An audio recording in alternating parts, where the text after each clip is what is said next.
جامعہ اسلامیہ ستاریہ خضدار کے زیر اہتمام حفاظ طلباء کرام کے اعزاز میں عظمت قرآن کا فرض کے عنوان سے ایک بہت بڑا جلسہ منعقد کیا گیا، جس میں سندھ بلوچستان سے نام اور خطبہ، جید علماء کرام، قرہ حضرات، شعراء سمیت عوامی شخصیت اور کثیر تعداد میں عوام نے شرکت کی۔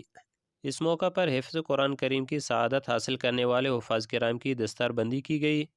جس سے جمعیت علماء اسلام پاکستان کے مرکزی رہنما مولانا فیض محمد سیمانی، دارالعلوم خضدار کی مدیر شیخ الصرف و نحو مولانا عبید اللہ خضداری، جمعیت علماء اسلام ضلع خضدار کے جنرل سیکرٹری مولانا عنایت اللہ رودینی، مفتی عبدالقادر شاوانی، کراچی سے قاضی مفتی منیب الرحمن، مولانا عبدالسلام وہیر، مولانا نور اللہ سیمانی و دیگر نے خطاب کیا، جبکہ قاری عدنان و قاری نیاز اللہ نے قرآن مجید کی تلاوت سے مجلس کو معطر کر دیا۔ شاعر جمعیت حافظ غلام اللہ محمد عیسیٰ مجاہد، قاری عبدالباسط نے اپنے اپنے مخصوص اندازوں میں حمد باری تعالیٰ، نعت رسول بقول صلی اللہ علیہ وسلم اور مدرسے کی شان میں شاعرانہ کلام پیش کیے۔